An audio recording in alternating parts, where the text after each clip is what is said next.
Bonjour à toutes, bonjour à tous.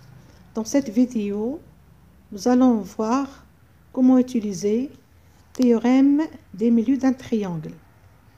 Donc, on va voir quelques figures qui représentent ce théorème. Et au-dessous de chaque figure, nous aurons une question à laquelle on doit répondre. Alors, prenons notre première figure. Alors, pour le décodage de cette figure,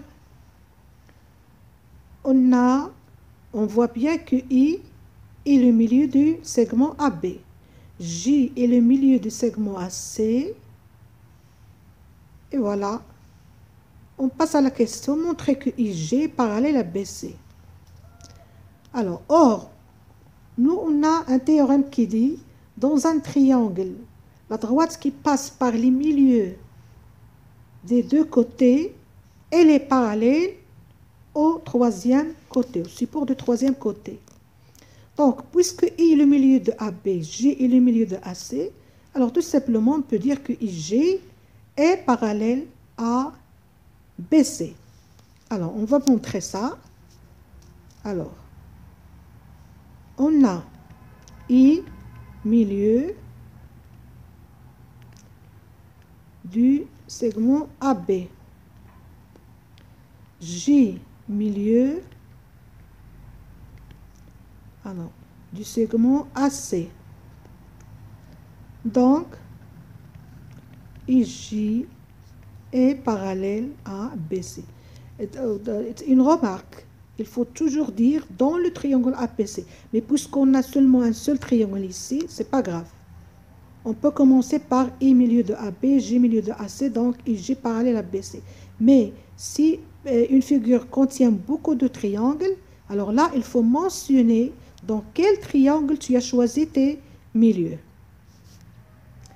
Alors, ça y est, on a montré. Deuxième question, alors c'était première question. Deuxième question, comparer IJ à BC. Comparer IJ à BC.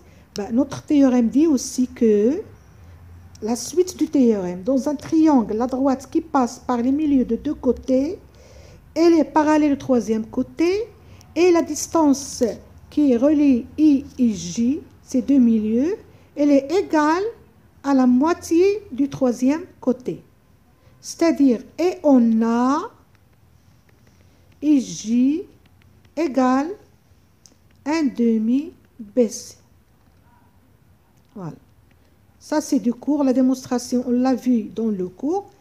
On a le droit d'appliquer notre théorème directement. Ce n'est pas la peine de démontrer. Ça y est, IJ égale 1/2 de BC. Alors ça, c'était pour la première figure. Pour la deuxième figure, alors notre deuxième figure, qu'est-ce qu'on a? On a un triangle aussi, un triangle EFG,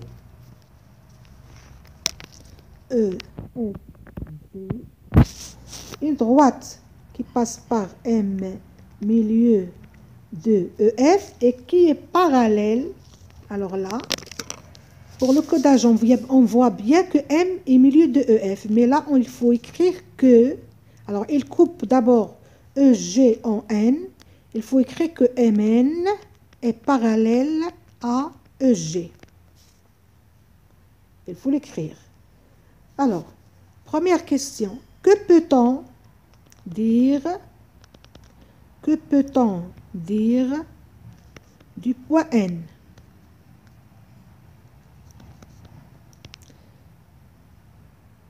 Deuxième question, calculer FG. Alors, puisqu'on dit calculer G, ils nous ont donné la valeur de MN. La distance MN, elle est égale à 3. Alors, je répète mon décodage.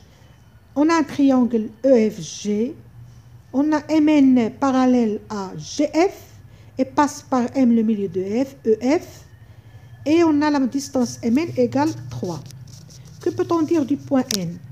Eh bien, notre théorème aussi, deuxième théorème, il dit que dans un triangle, si une droite passe par le milieu d'un côté, est parallèle au support du deuxième côté, alors elle coupe le troisième côté en son milieu. Elle coupe le troisième côté en son milieu. Donc, démonstration. On a M milieu du segment EF. Et puisque la droite MN passe par M et elle est parallèle à support du côté FG, c'est-à-dire au segment à la droite FG, alors MN va couper le côté GE en son milieu. En son milieu.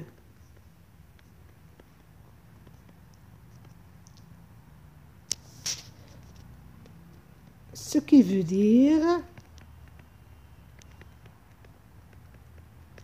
que N est le milieu de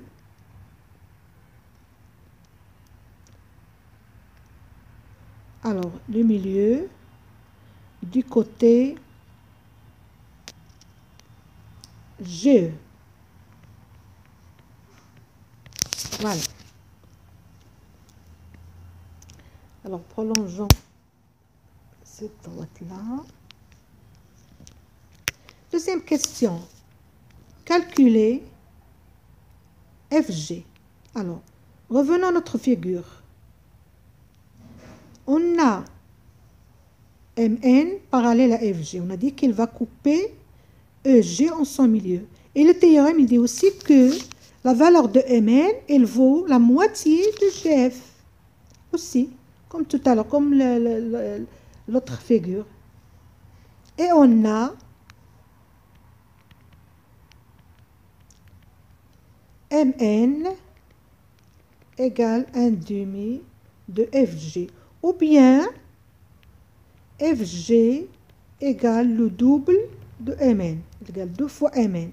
C'est-à-dire égale 2 fois 3 égale 6. Donc FG égale 6. Passons à une autre figure.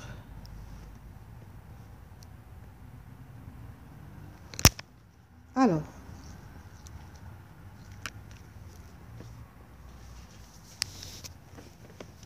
on a un parallélogramme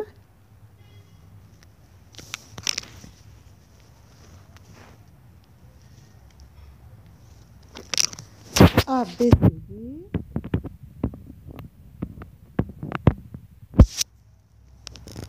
ces diagonales AC et BD se coupent,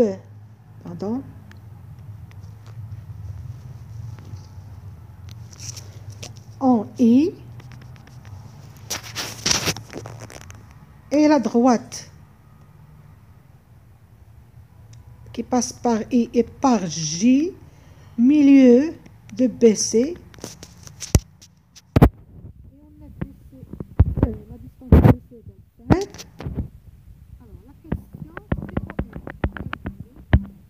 C'est ça la question. Alors,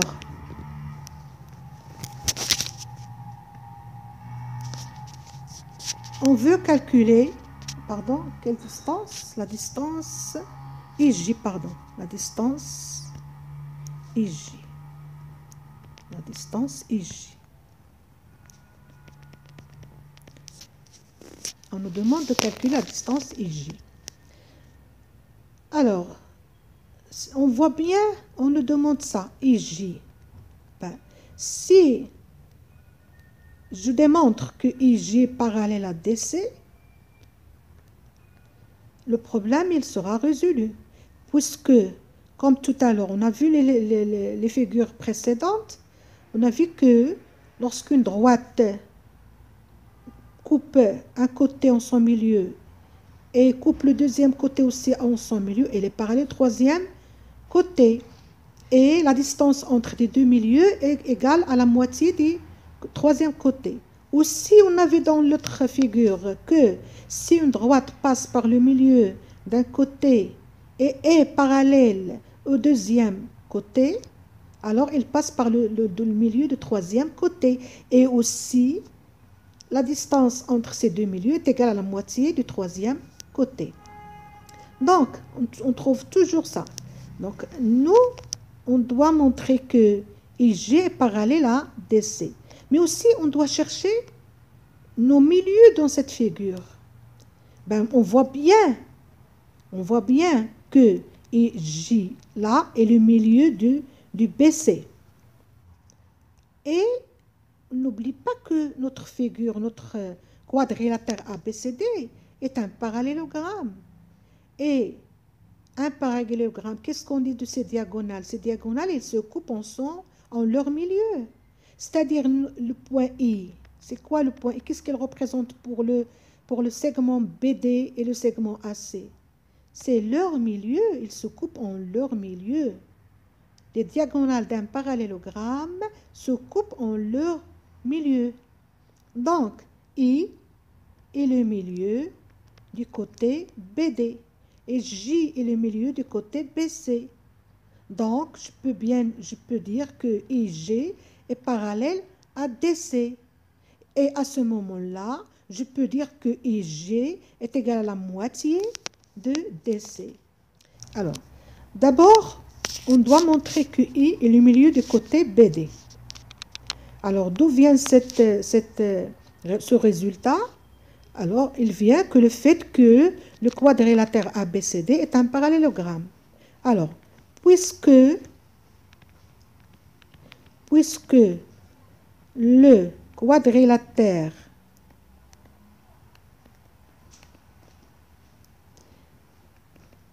ABCD est un parallélogramme,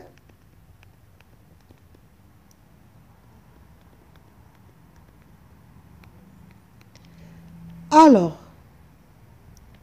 I est le milieu de ces diagonales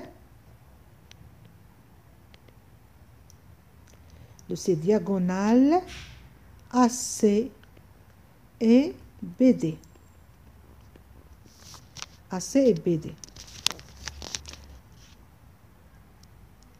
Alors maintenant, nous allons passer dans notre triangle. Il faut bien choisir dans quel triangle on travaille, puisque notre figure elle contient plusieurs triangles. Et donc, il faut bien dire dans quel triangle tu as choisi tes milieux. Alors, dans le triangle BDC, on a I, milieu du segment BD. J, milieu du segment BC. Donc, d'après le théorème des milieux d'un triangle, donc IJ parallèle au troisième côté qui est DC, et en plus de ça, la distance EG est égale à la moitié du DC. Et puisque on a DC égale 5, DC égale 5, donc DC est égal 5 demi, c'est-à-dire 2,5. Et voilà. Pardon, c'est pas DC, c'est IJ. IJ est égal à 2,5. Voilà. On a bien appliquer notre théorème.